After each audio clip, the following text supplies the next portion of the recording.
berduel lagi, rematch Serpico versus Guts sekali lagi. Ketika Guts kemudian maju menusukkan pedangnya dia, Serpico yang sudah sabar menanti momen ini langsung menikam.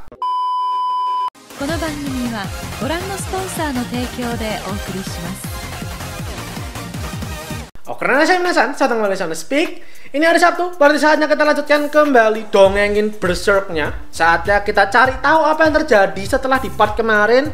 Kita tahu ternyata si Farnese itu dijodohkan. Dia ternyata disuruh kawin sama Magnifico abangnya dia. Dan kita juga melihat Guts, Isidoro, Sirke, Keska tentu tidak bisa membiarkan salah satu anggotanya mereka, salah satu krunya mereka tuh pergi gitu aja tanpa kabar, tanpa pamit. Mereka berusaha menemui Farnese dan bagaimana akhirnya, mari langsung kita bahas sama-sama. Silakan like, share, subscribe. Kalau ingin bahasan kali ini, jangan lupa follow Instagram Minasan Speak. Mari kita mulai ceritanya.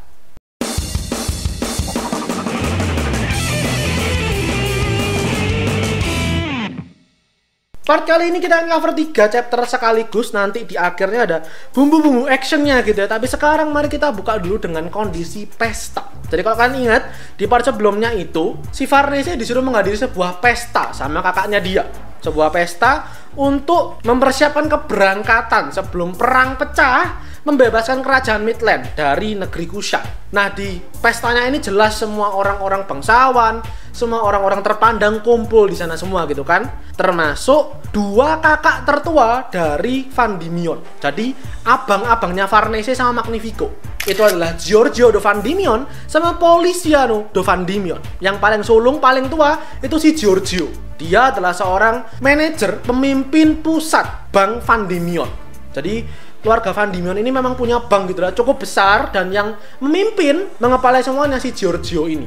Nah, yang kedua, adiknya Giorgio, si Policiano, dari tampilannya dia itu kelihatannya adalah seorang pastor yang punya jabatan cukup tinggi di Holy See. Jadi ibarat kalau misal kita bawa ke dunia nyata, si Policiano ini salah satu pastor yang jabatannya ada di Vatikan. Kurang lebih bisa dibilang seperti itu lah. Jadi kalian bisa bayangkan 2 kakak-kakaknya Farnese sama Magnifico ini segitu hebatnya. Emang jabatannya segitu tingginya dan segitu diakui sama ayahnya. Makanya wajar si Magnifico itu kesel dan agak iri dengan kakak-kakaknya ini tadi, karena ayahnya tidak mempercayai dia punya jabatan setinggi mereka.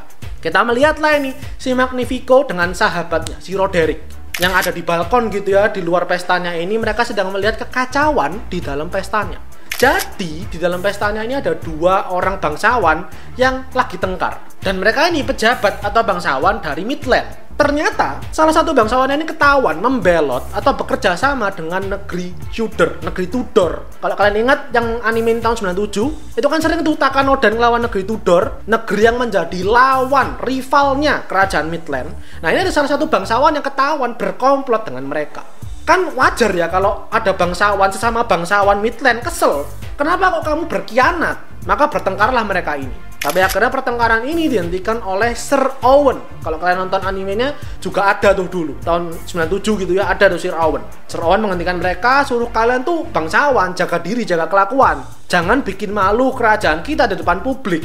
Nah, si pembelotnya ini tadi, bangsawan yang membelot ini ya, yang bekerja sama dengan negeri Tudor, sebenarnya salah sih ya, cuman maksudnya gini loh, dia itu berpikiran untuk membelot karena ya kerajaan Midland udah nggak ada lagi. Rajanya meninggal, baru aja meninggal, dan sekarang mereka diinjak-injak sama kekaisaran Kushan. Betul, memang sebentar lagi bakal dimerdekakan. Cuman negeri-negeri yang beraliansi ini yang membantu untuk memerdekakan negeri Midland, itu tujuan utamanya nggak mungkin sebaik cuman membebaskan negeri Midland terus ya udah gitu aja. Pasti tujuannya adalah mengambil alih kerajaan Midland. Pasti daerah-daerahnya, kontinen-kontinennya, teritorinya bakal diklaim sama kerajaan lain, termasuk kerajaan Tudor. Maka wajar kalau dia berkomplot supaya seenggaknya andai nanti berhasil mengusir Kushan, terus jatuh ke tangan Tudor, setidaknya dia masih punya jabatan. At least bisa jadi apa, kayak gubernur atau apa gitulah. Makanya dia belok lah, dia meleng, berkomplot dengan kerajaan Tudor. Aku jelaskan itu dulu ya. Nah, akhirnya Sir Owen tuh ya mungkin mengerti lah ya gitu, maksudnya kalau sesama bangsawan ini pasti bakal meributkan perkara jabatan mereka, perkara status sosial mereka nggak mungkin mau jatuh. Cuman diingatkan sama Sir Owen, ayo tolong sekarang sebagai sesama warga Midland, sebagai sama rakyat Midland, ayo kita kerja sama dulu sekarang. Kita saling bahu-membahu supaya bisa mengamankan kerajaan kita. Meskipun memang kesempatannya agak mustahil sebenarnya gitu ya. Karena tadi aku udah bilang, raja mereka baru aja mati dan anggota kerajaan sekarang entah di mana. Termasuk Charlotte yang diamankan sama si Griffith ada di campnya Takanodan.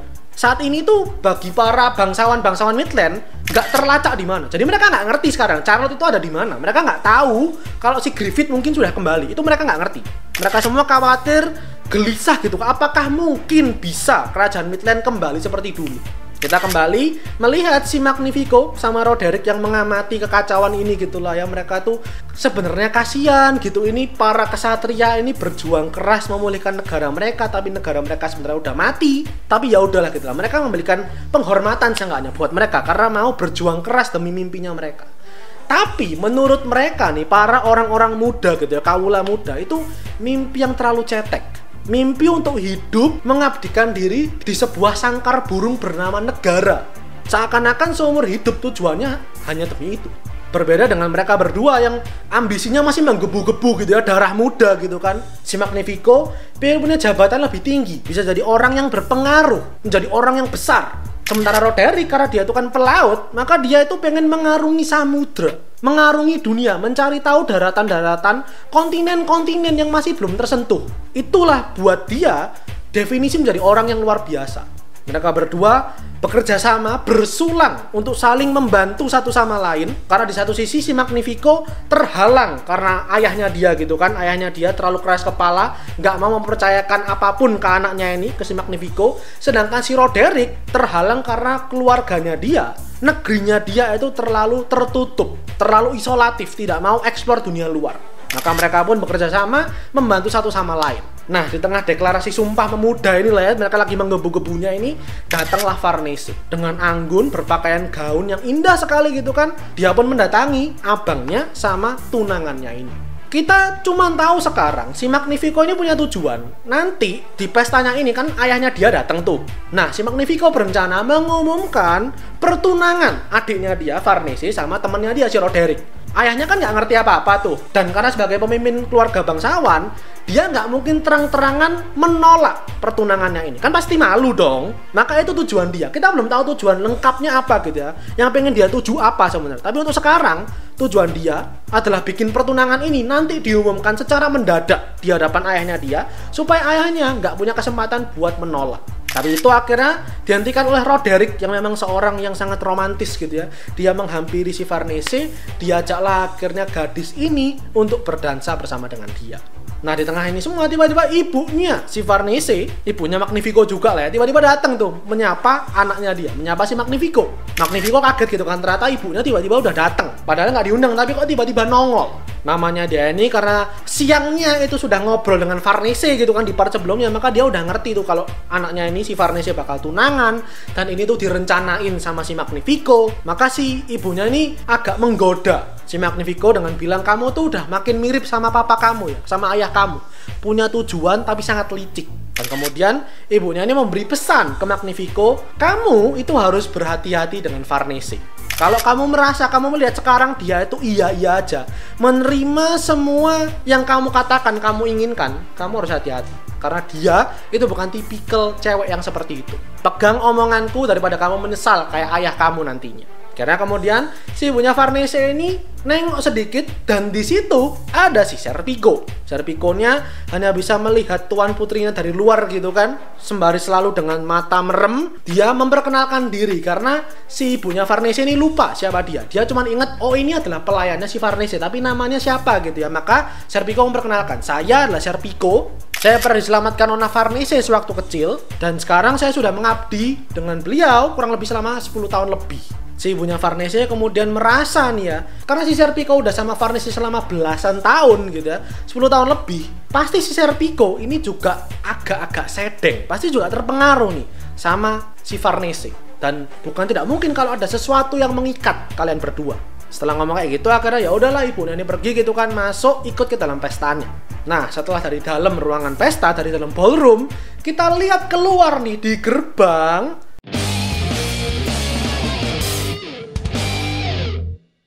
Ada beberapa penjaga nih ya yang lagi menghangatkan tubuh, dikagetkan dengan ada beberapa orang asing, dan itu adalah Guts dan yang lainnya.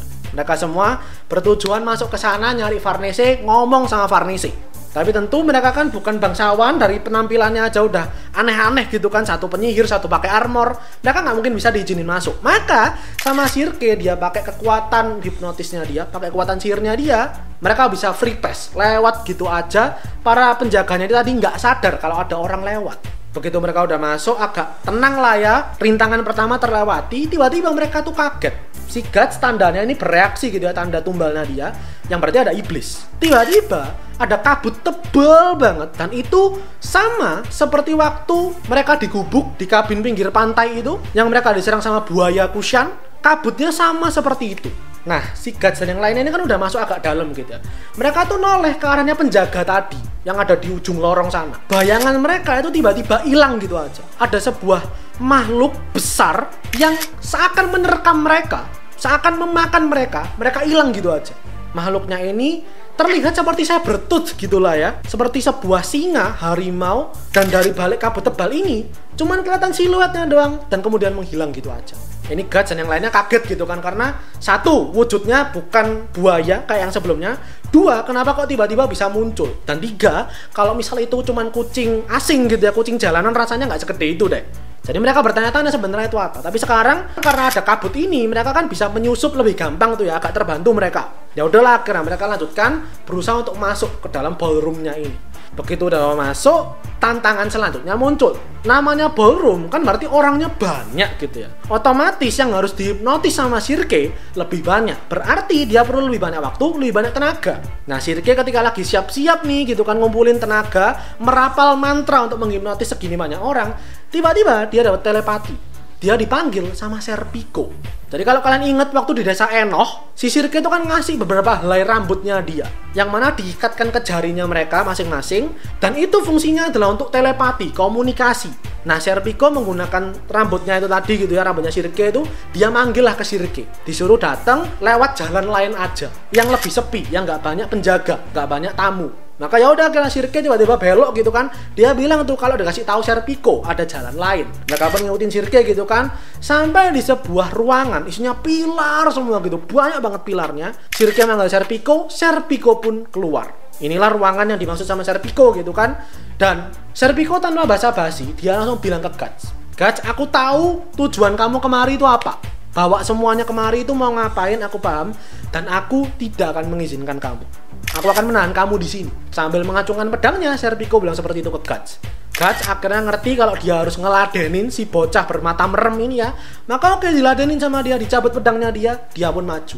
Berduel lah kan, rematch Serpico versus Guts sekali lagi. Para bocil, Sirke, sama Isidoro bingung gitu kan, kenapa harus sampai tarung gitu loh maksudnya. Kan bisa ngomong baik-baik gitu, kenapa harus sampai berduel. Tapi dua pria ini udah mantep gitu kan, mereka akan berduel sekali lagi di ruangan penuh pilar ini. Dan si Guts dengan pedangnya dia lagi siap-siap, begitu mau diayunkan, itu kepentok sama pilar. Di situ dia sadar kalau ini adalah sebuah perangkap yang sudah disiapkan sama Serpico. Serpico tahu, Serpico ini kan cerdik gitu ya. Serpico tuh tahu kalau pedangnya Guts itu segede itu, diayunkan pasti berat, dan jangkauannya itu perlu tempat yang lebar. Kalau banyak pilar seperti ini, range-nya, jarak serangannya itu terbatas. Serangannya pun kalau mau nyerang pasti kepentok sama pilar dulu. Jadi efeknya nggak akan semaksimal itu, nggak akan seoptimal itu. Ini udah disetting nih sama Serpico sengaja, karena dia sadar kalau dia 1 lawan 1 tanpa ada advantage buat dia gitu ya, otomatis dia pasti kalah. Guts terlalu kuat. Tapi itu tidak menyurutkan serangan Guts. Meskipun kepentok pilar tetap disikat sama Guts. Pilar hancur, biarin hancur sama dia. Serpico pun menghindar gitu kan, dia kesana kemari. Guts ngikutin si Serpico, ngancurin begitu banyak pilar. Dan seperti yang udah diperkirakan Serpico, pasti lebih sulit buat Guts bertarung di tempat seperti ini. Serpico terus menghindar gitu kan, dia mencari celah sampai akhirnya dia menemukan satu celah. Jadi yang dia incar itu pergelangan tangan kanannya Guts. Karena kalau tangan kiri besi, tangan kirinya dia besi kan. Terus dia pakai armor segini banyak dari atas sampai bawah. kepala terlalu jauh buat diserang. Maka satu-satunya area yang bisa dia jangkau sekarang itu tangan kanannya si Guts. Ketika Guts kemudian maju menusukkan pedangnya dia, Serpico sudah sabar menanti momen ini, langsung menikam pergelangan tangannya si Guts.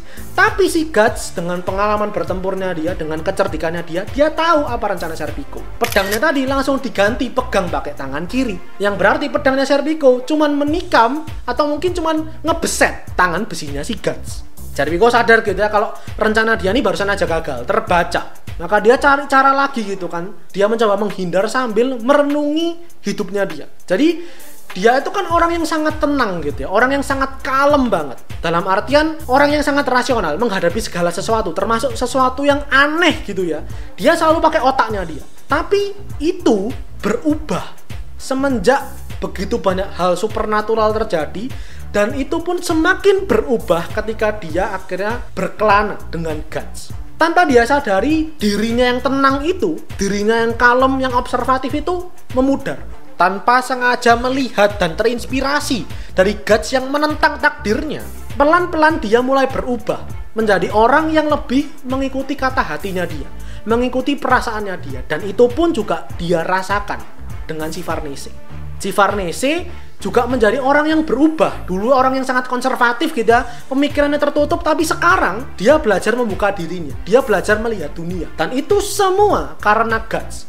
Serpico tidak akan memungkiri bahwa dia berterima kasih dengan si Guts karena sudah mengubah Farnese. Tapi dia nggak akan membiarkan Farnese, tuan putrinya dia, itu terus-terusan bersama dengan Guts kalau nanti ujung-ujungnya hanya akan mati di tangan Guts. Dia takut Guts tidak bisa mengendalikan kekuatan berserkernya dia, armornya dia, terkonsumsi oleh amarah dan dendamnya dia, dan ujung-ujungnya menyakiti orang di sekitarnya, termasuk membunuh Farnese.